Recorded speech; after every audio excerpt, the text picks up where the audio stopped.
Assalamualaikum warahmatullahi wabarakatuh. Semoga pada sehat-sehat semua ya. Untuk minggu kali ini, bahasan yang akan kita pelajari yaitu tentang pasang surut ya. Mungkin akan dibagi dalam 2 minggu atau 3 minggu ya, materi tentang pasang surut ini. Nah, untuk materi yang kali ini kita akan belajar apa itu pasang surut, apa yang mempengaruhi jenis-jenisnya, dan lain-lain ya. Oke, kita next dulu. Oke ya, sebelum membahas apa itu yang dimaksud pasang surut dan lain-lainnya, sekarang gini, dari kalian semua pasti pernah pergi ke pantai kan? Terus coba diamati, mengapa air laut naik dan turun? Pasti bagi yang kalian yang rumahnya atau daerahnya dekat pantai, ini sering ya mengalami ya gejala alam yang berupa naik turunnya air laut, dan tentu tidak asing lah bagi kalian yang tadi ya, terutama yang tinggal di dekat pantai lah. Itu kan peristiwa yang sering terjadi, bukan sering lah, alaminya terjadi ya, dimana peristiwa naiknya permukaan air laut ini disebut pasang ya, sedangkan peristiwa turunnya air laut disebut surut. Ini bahasa apa ya, bahasa umumnya lah, bahasa awamnya. Biasanya ya dalam sehari itu rata-rata akan terjadi 2 kali pasang, 2 kali surut. Tapi ini kadang-kadang di daerah tertentu ada yang berbeda juga ya. Nanti kita bahas jenis-jenisnya lah. Kenapa sih terjadi seperti itu? Pasang dan surut air laut dipengaruhi oleh gaya gravitasi. Yaitu gaya gravitasi bulan dan matahari. Oke ya. Jadi yang mempengaruhi itu ada antara tarik menarik antara gaya gravitasi itu. Nah, gaya gravitasi sendiri apa? Ada yang tahu nggak? Gaya gravitasi adalah, ya ada yang tahu? Gaya tarik menarik yang terjadi antara semua partikel yang mempunyai massa di alam semesta ini. Jadi misalkan ada 2 benda nih, dia mempunyai tarik menarik. Nah, itu gaya gravitasinya. Biasanya nanti ada rumusnya. Rumusnya itu gaya gravitasi itu konstanta G dikali M1 M2, yaitu massa benda pertama, massa benda kedua ya, dibagi jari-jarinya dikuadratkan. Nah, itu nanti kita bahas lebih detailnya lah di pertemuan mungkin ke depannya. Nah, ini sekedar kalian tahu lah, gaya gravitasi itu yang mempengaruhi tadi ya pasang surut. Nah, nanti yang mempengaruhi ada gaya gravitasi bulan, gaya gravitasi bumi, gravitasi matahari ya, bukan bumi. Jadi antara tarik menarik lah antara bumi sama bulan, bumi sama matahari. Nah, karena bulan lebih dekat daripada matahari, jadi pengaruhnya itu lebih besar pada pasang dan surut dibandingkan yang pengaruh dari gaya gravitasi matahari tadi ya. Nah, biasanya fenomenanya itu pasang dan surut terbesar itu terjadi pada saat bulan baru atau bulan purnama. Karena apa?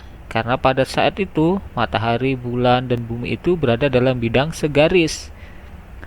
Ya, jadi segaris itu jadi lintasannya itu yang paling dekat lah ya. Jadi ini tarik menariknya itu paling kuat gitu. Sedangkan pasang terendahnya terjadi pada saat apa? Bulan Perbani. Nanti bulannya yang ini yang 90 derajat itu loh. Nanti kita bahas lebih detailnya. Oke, ini sekarang biar kalian tahu lah. Ada nanti ada pasang surut terbesar, terendah. Nah, nanti anak yang FIK ini harus tahu pasang surut terjadi pada tertingginya pada peristiwa apa gitu. Nanti kita pelajari ya. Oke. Biasanya ya perbedaan antara tinggi air laut pada saat pasang sama pada saat surut itu biasanya 3 meter ya di yang laut terbuka. Tetapi di tempat-tempat sempit seperti di selat atau di muara sungai, perbedaannya bisa lebih jauh lagi, bisa mungkin 16 meteran sampai 16 meter begitu ya. Jadi kalau di laut terbuka itu pasang dan surut itu maksudnya nggak terlalu signifikan lah nanti perbedaan antara pada waktu pasang sama surut. Kalau di tempat-tempat sempit itu jauh sekali perbedaannya. Oke, kalau kita buat definisi secara bakunya ini ya, pasang surut air laut itu merupakan suatu fenomena pergerakan naik turunnya permukaan air laut secara berkala yang diakibatkan oleh kombinasi gaya gravitasi dan gaya tarik-menarik dari benda-benda astronomi, terutama oleh matahari, bumi, dan bulan. Sedangkan ya pengaruh benda angkasa yang lainnya dapat diabaikan. Kenapa? Karena jaraknya lebih jauh pertama dan ukurannya lebih kecil juga. Jadi tidak berpengaruh ya, bisa diabaikan lah. Jadi yang utama dalam pengaruh dari pasang surut yaitu bumi, bulan, sama matahari. Kemudian pasang surut air laut itu merupakan gelombang yang dibangkitkan oleh adanya interaksi antara bumi, matahari, dan bulan. Oke ya. Oke, di mana puncak gelombang disebut sebagai pasang tertinggi, sedangkan lembahnya disebut pasang terendah. Perbedaan vertikal antara pasang tertinggi dan pasang terendah disebut rentang pasang surut atau tidal range ya.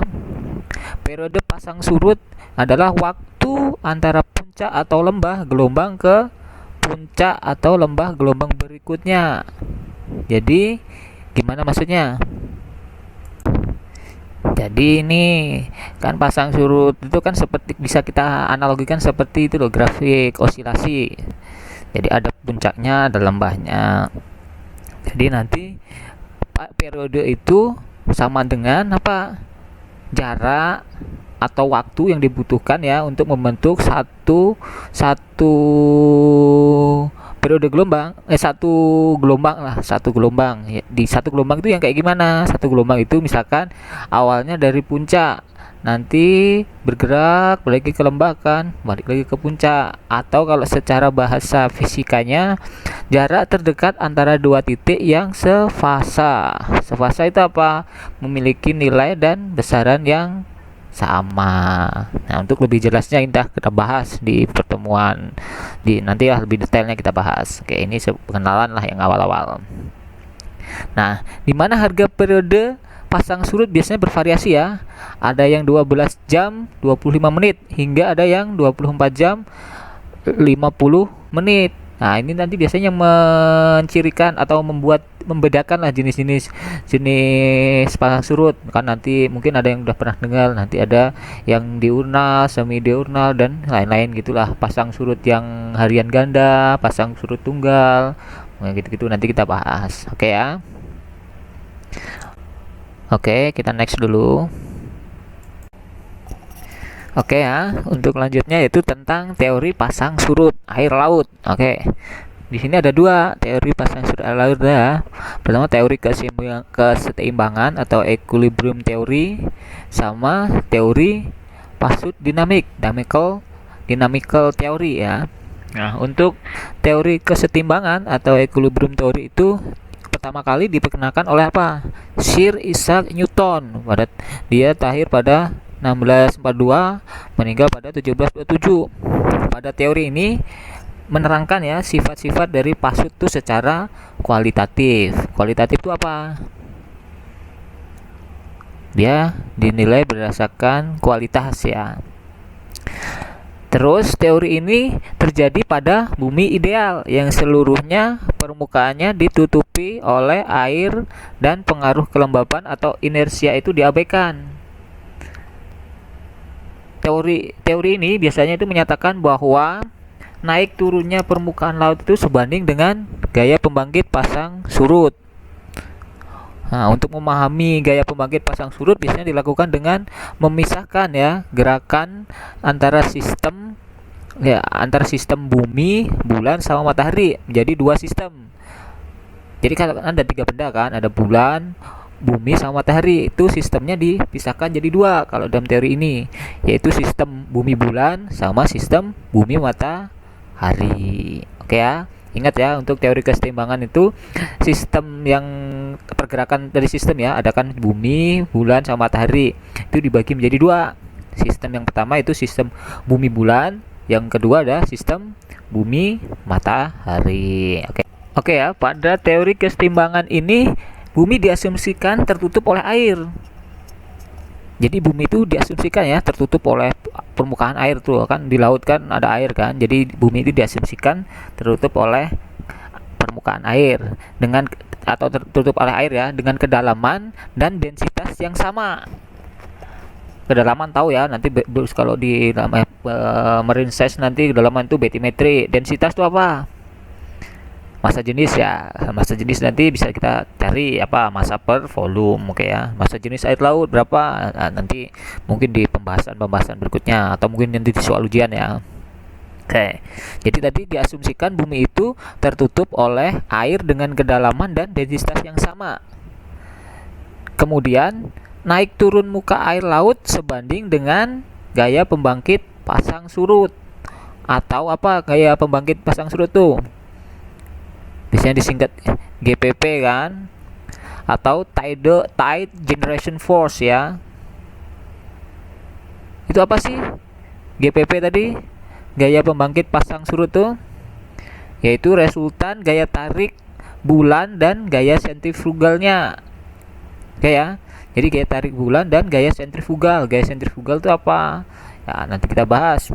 Nah, kalau yang udah masih ingat di SMA gaya sentrifugal itu apa, ada gaya sentripetal gitu-gitu kan, di fisika lah ya. Nah, teori ini biasanya berkaitan dengan hubungan antara laut, massa air yang naik. Nah, tadi kan ada densitas kan, jadi ada hubungannya antara laut, massa air yang naik, bulan dan matahari. Ingat ya, ada 4 ya. Antara laut, massa air yang naik, bulan dan matahari. Gaya pembangkit pasut ini akan menimbulkan air tinggi pada 2 lokasi dan air rendah pada 2 lokasi. Oke ya, GPP ini menyebutkan adanya nanti air tinggi atau nanti lah puncaknya itu pada 2 lokasi dan air rendah pada 2 lokasi juga.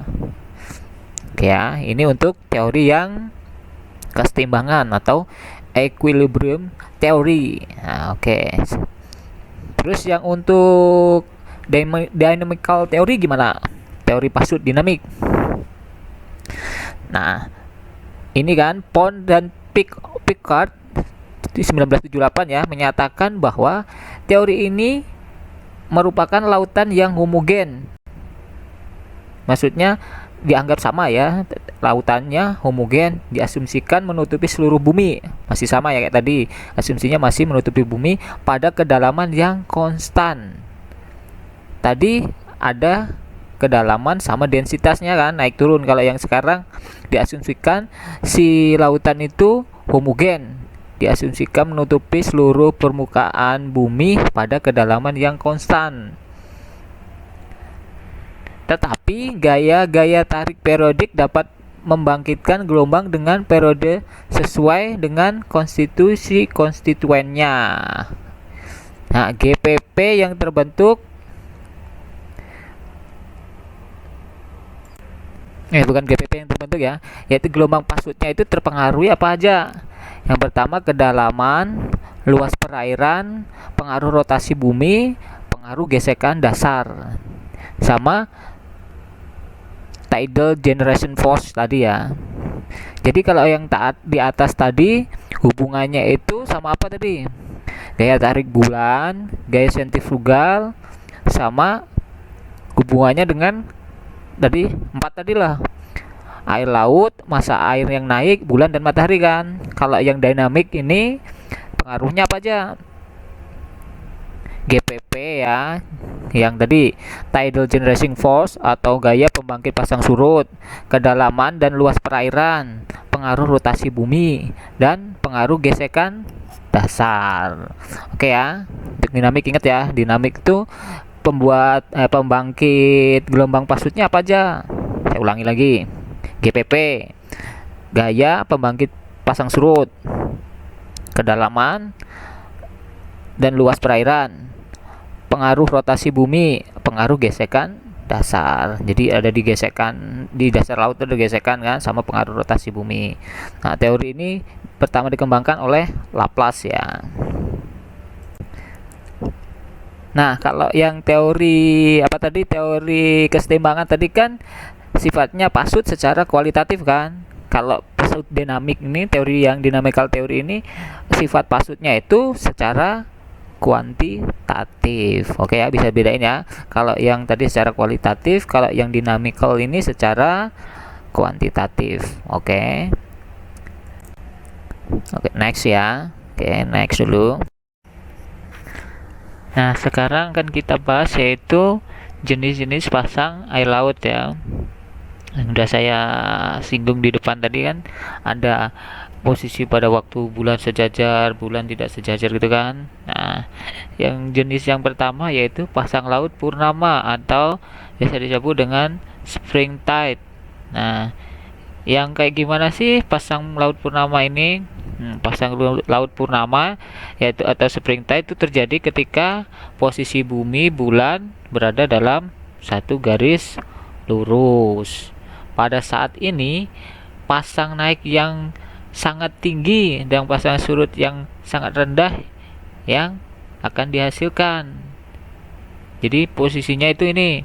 Jadi pasang surut tertinggi lah, atau pas ketika nilai pasangnya itu tinggi sekali sama nilai surutnya rendah sekali. Itu pada kondisi seperti ini ya, seperti pasang purnama ini. Nah, misal inilah ya, untuk lebih jelasnya misalkan lihat di gambar ini, kita ada posisi, ada gambar ini kan, posisi di A, B, C sama D gitu ya. Nah, ketika bulan di posisi A sama B ini, nah inilah yang disebut dengan pasang purnama ya. Nah, posisi inilah yang menyebabkan si pasang itu tertinggi. Baik pasangnya, baik surutnya itu yang paling maksimal gitulah ya. Jadi kalau pasangnya ya pasang tertinggi, kalau surutnya itu ya surut terendah ya. Sedangkan kalau pada waktu di C dan di D, nah ini nanti jenisnya apa? Nah, nanti kita bahas ya di slide berikutnya. Nah, yang seperti ini dapat karena ini kenapa jadi pasang? Ini kan karena jadi dalam satu garis lurus kan. Jadi tarik menarik ini R-nya kan semakin kecil. Yang tadi yang saya jelaskan di depan tadi. Jadi pembaginya itu kecil. Jadi gaya yang dihasilkan itu akan semakin besar. Jadi tarik menarik antara bumi dan bulan, bumi dan mataharinya itu semakin kuat. Nah, jadi ini makanya itulah jadilah pasang surut yang tinggi atau pasang yang tinggi atau surut yang rendah untuk bulan purnama ini ya. Oke, yang untuk posisi di C dan di D kita coba di slide berikutnya. Next. Nah, oke ya, untuk yang kedua yaitu pasang laut perbani atau nip tide ya. Nah, ini kebalikan, yang tadi bukan kebalikan ya. Ini perbedaannya begini. Yang tadi kan di garis lurus kan antara bumi, bulan dan matahari. Kalau yang pasang perbani ini bulan, bumi dan matahari itu dalam satu garis tegak lurus. Nah, jadi posisinya di C sama di D ini ya. Ini kayak seperti gambar ini C sama D. Yaitu biasanya terjadi pada kuarter pertama sama kuarter ketiga pada perputaran bulan mengelilingi bumi itu ya, rotasinya itu. Nah, pada kondisi seperti ini pasang naik yang dihasilkan itu paling minimal. Sedangkan surutnya itu yang paling tinggi. Surutnya itu tinggi sedangkan naiknya itu minimal. Jadi itu perbedaan antara pasang surutnya nanti itu yang paling kecil sendirilah. Kalau yang tadi itu perbedaan tinggi lah antara pasang sama surutnya itu maksimal sekali, besar sekali gitu loh ya, perbedaan yang tadi yang pasang purnama. Kalau yang pasang perbani itu perbedaan antara tinggi surut sama tingginya pasang naik itu kecil sekali. Nah, jadi bisa bedain ya. Kalau yang purnama pada waktu terjadi pasang purnama, pasangnya itu maksimal. Kalau yang perbani pasangnya itu minimal. Nah, kalau surutnya pada purnama itu dia apa? Dia maksimal juga. Dia itu surutnya itu berarti jauh ke bawah banget gitu loh. Sedangkan perbani dia itu nggak nggak maksimal ke atas, berarti surutnya itu tinggi, surutnya tinggi. Jadi perbedaan antara pasang surutnya itu kecil ya Perbani, kalau yang si Purnama itu besar. Jadi bisa bayangin ya, misalkan gimana ya, osilasi lah. Nah, osilasinya kalau yang itu semakin puncak lembahnya semakin besar, kalau yang Perbani ini puncak lembahnya semakin kecil. Oke ya, bisa bayangin. Nah, oke ya. Oke, nanti kalau misalkan masih yang bingung bisa ditanyakan lah atau didiskusikan ya. Setelah bisa nanti lewat komen grup WhatsApp atau yang di komen yang di Google Classroom ya. Oke, saya kira ini cukup ya untuk perbedaan, bukan perbedaan ya, jenis pasang air laut ya. Tadi ada Purnama sama Perbani ya. Kedua, perbedaannya seperti apa udah jelaskan seperti tadi. Nah, lebih jelasnya lihat di gambar lah, oke. Mungkin saya sedikit ulangi lagi lah. Untuk yang Purnama itu kan tadi terjadi pada waktu posisinya tegak lurus ya. Jadi posisi tegak lurus itu misalkan pada waktu di titik A nih, di gambar A. Jadi kan bulan di posisi A ini kan, jadi antara matahari, bulan sama bumi kan di satu tegak lurus kan. Nah, sedangkan bulannya ini di sebelah kiri di sebelah kiri bumi sama di sebelah kanan matahari, atau dua-duanya matahari sama bulan itu di sebelah kiri bumi ya. Jadi dia ditarik, si permukaan bumi itu ditarik oleh bulan, juga ditarik oleh matahari ke sebelah kiri. Makanya terjadilah pasang yang maksimal. Sedangkan yang di posisi yang di B, kalau misalkan di belahan yang B sini kan pasti dia akan surutnya juga maksimal kan, surutnya itu juga maksimal. Jadi di sini tuh posisinya yang di B posisinya maksimal sekali surutnya, sedangkan yang di A ini posisinya itu pasang maksimal karena ketarik, dua-duanya ketarik ke kiri kan. Nah, kalau misalkan di pas B, jadi kan ada yang ketarik oleh matahari, ada ketarik oleh bulan. Jadi yang sebelah ini ada maksimal. Nah, kalau yang di pas di C kan ketariknya itu tegak lurus. Nah, di posisi sinilah jadi posisinya yang nariknya itu nggak maksimal lah. Jadi naik pasangnya itu nggak paling rendah lah, pasang paling rendah, surutnya juga yang paling tinggi. Maksudnya paling tinggi itu nilainya paling ke atas gitulah. Jadi nanti grafik grafik lembah sama puncaknya itu semakin kecil gitulah ya. Untuk Purnama itu grafik lembah puncaknya itu semakin kecil, kalau yang semakin besar, kalau yang Perbani itu semakin kecil lembah sama puncaknya. Oke ya. Oke, saya kira begitu ya. Next. Oke, yang berikutnya yaitu tentang tipe-tipe pasang surut ya.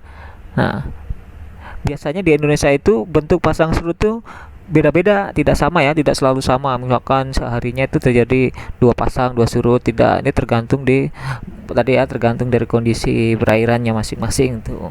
Nah, dan tipe-tipenya apa aja sih pasang surut itu?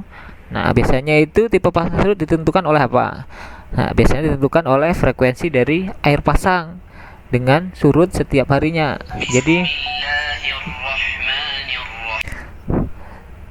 Jadi yang menentukan jenis pasang surut tadi itu ya, pertama itu nanti frekuensi si air pasang dan surutnya setiap hari itu diukur.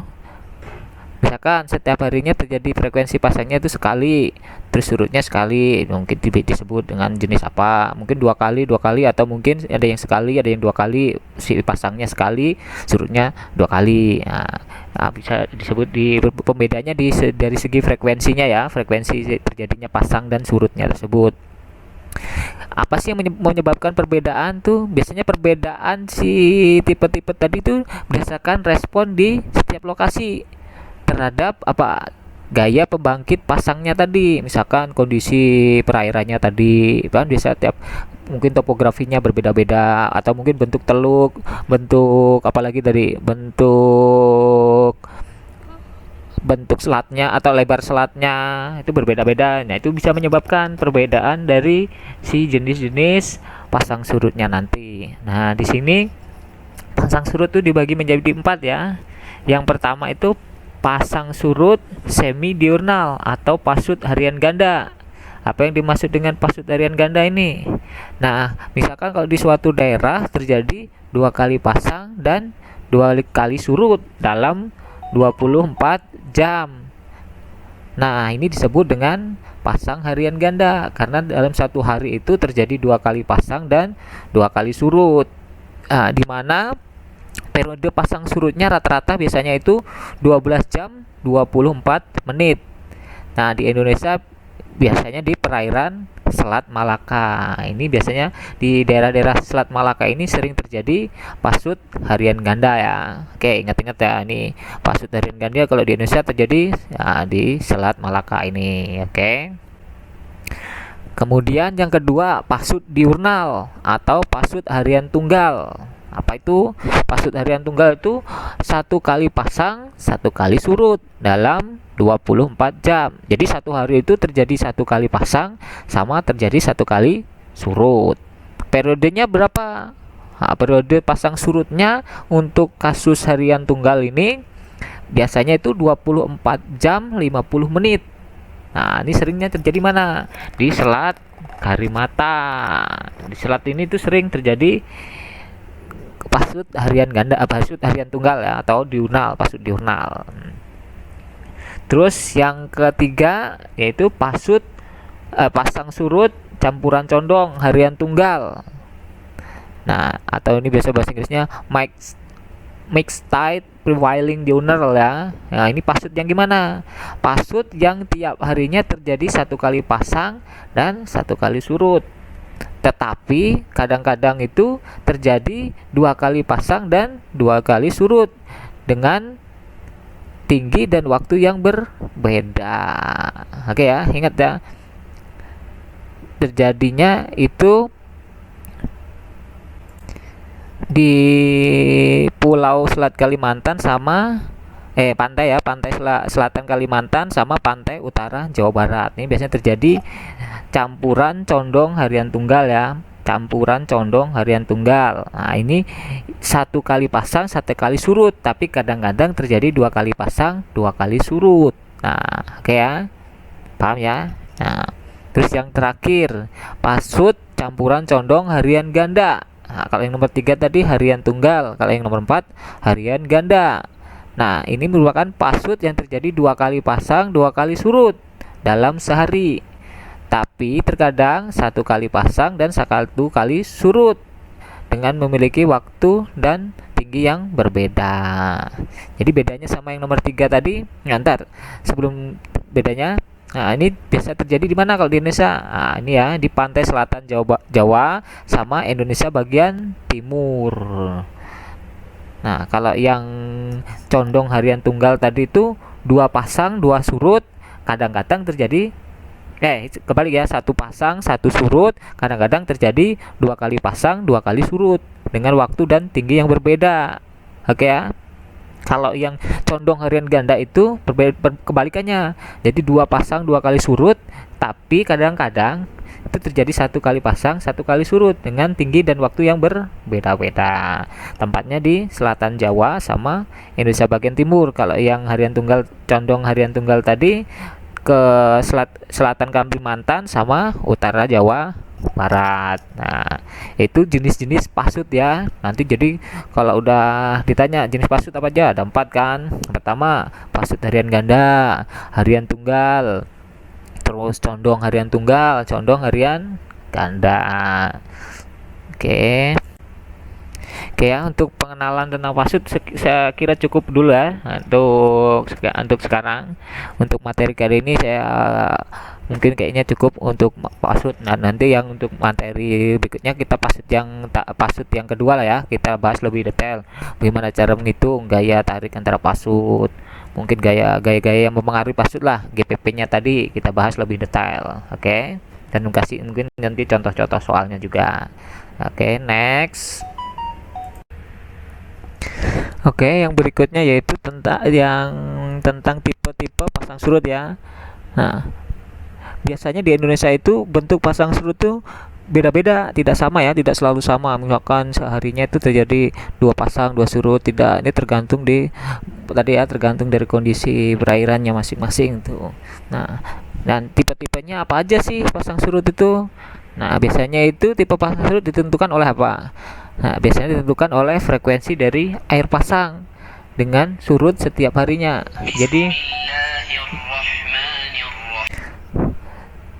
Jadi yang menentukan jenis pasang surut tadi itu ya, pertama itu nanti frekuensi si air pasang dan surutnya setiap hari itu diukur. Misalkan setiap harinya terjadi frekuensi pasangnya itu sekali, terus surutnya sekali, mungkin disebut dengan jenis apa? Mungkin dua kali, atau mungkin ada yang sekali, ada yang 2 kali, si pasangnya sekali, surutnya 2 kali. Nah, bisa disebut pembedanya dari segi frekuensinya ya, frekuensi terjadinya pasang dan surutnya tersebut.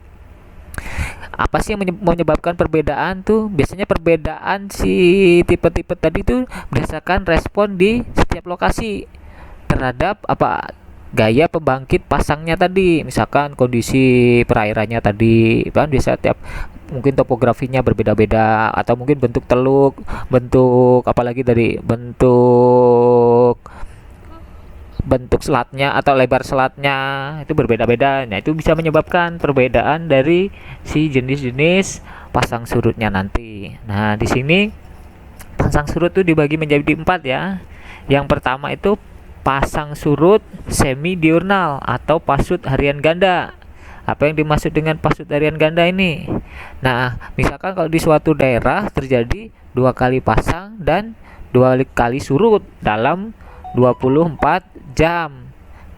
Nah, ini disebut dengan pasang harian ganda karena dalam satu hari itu terjadi 2 kali pasang dan 2 kali surut. Nah, di mana periode pasang surutnya rata-rata biasanya itu 12 jam 24 menit. Nah, di Indonesia biasanya di perairan Selat Malaka. Ini biasanya di daerah-daerah Selat Malaka ini sering terjadi pasut harian ganda ya. Oke, ingat-ingat ya, ini pasut harian ganda kalau di Indonesia terjadi ya, di Selat Malaka ini. Oke. Kemudian yang kedua, pasut diurnal atau pasut harian tunggal. Apa itu? Pasut harian tunggal itu 1 kali pasang 1 kali surut dalam 24 jam. Jadi satu hari itu terjadi 1 kali pasang sama terjadi 1 kali surut. Periodenya berapa? Nah, periode pasang surutnya untuk kasus harian tunggal ini biasanya itu 24 jam 50 menit. Nah, ini seringnya terjadi mana? Di Selat Karimata. Di selat ini tuh sering terjadi pasut harian ganda, pasut harian tunggal ya, atau diurnal, pasut diurnal. Terus yang ketiga yaitu pasang surut campuran condong harian tunggal. Nah, atau ini biasa bahasa Inggrisnya mixed tide prevailing diurnal ya. Nah, ini pasut yang gimana? Pasut yang tiap harinya terjadi 1 kali pasang dan 1 kali surut. Tetapi kadang-kadang itu terjadi 2 kali pasang dan 2 kali surut dengan tinggi dan waktu yang berbeda. Oke ya, ingat ya. Terjadinya itu di Pulau Selat Kalimantan sama pantai ya, pantai selatan Kalimantan sama pantai utara Jawa Barat. Ini biasanya terjadi campuran condong harian tunggal ya, campuran condong harian tunggal. Nah, ini 1 kali pasang 1 kali surut, tapi kadang-kadang terjadi 2 kali pasang 2 kali surut. Nah, oke ya, paham ya. Nah, terus yang terakhir pasut campuran condong harian ganda. Nah, kalau yang nomor 3 tadi harian tunggal, kalau yang nomor 4 harian ganda. Nah, ini merupakan pasut yang terjadi 2 kali pasang 2 kali surut dalam sehari.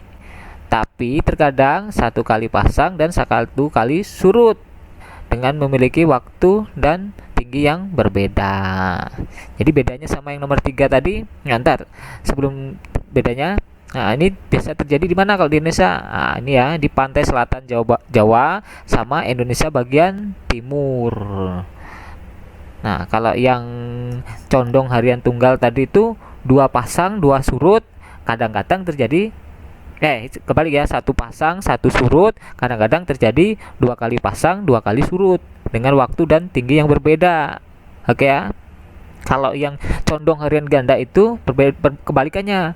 Jadi 2 pasang 2 kali surut, tapi kadang-kadang itu terjadi 1 kali pasang 1 kali surut dengan tinggi dan waktu yang berbeda-beda. Tempatnya di selatan Jawa sama Indonesia bagian timur. Kalau yang harian tunggal, condong harian tunggal tadi ke selatan Kalimantan sama utara Jawa Barat. Nah, itu jenis-jenis pasut ya. Nanti jadi kalau udah ditanya jenis pasut apa aja, ada 4 kan. Pertama, pasut harian ganda, harian tunggal, terus condong harian tunggal, condong harian ganda. Oke. Oke ya, untuk pengenalan tentang pasut saya kira cukup dulu ya untuk sekarang. Untuk materi kali ini saya mungkin kayaknya cukup untuk pasut. Nah, nanti yang untuk materi berikutnya kita pasut yang kedua lah ya. Kita bahas lebih detail bagaimana cara menghitung gaya tarik antara pasut. Mungkin gaya-gaya yang mempengaruhi pasut lah. GPP-nya tadi kita bahas lebih detail. Oke. Dan kasih mungkin nanti contoh-contoh soalnya juga. Oke, next. Nah, saya kira cukup ya untuk pertemuan minggu ini. Materinya cukup di sini dulu. Nah, silahkan dipelajari, dipahami ya secara cakma. Nah, kalau ada yang masih belum paham atau ingin yang ditanyakan, silahkan. Atau mungkin yang didiskusikan, silahkan didiskusikan atau ditanyakan di grup WhatsApp-nya ya, atau di grup Google Classroom. Nah, saya kira cukup untuk minggu kali ini. Kita lanjutkan minggu depan ya perkuliahannya. Saya akhiri. Assalamualaikum warahmatullahi wabarakatuh.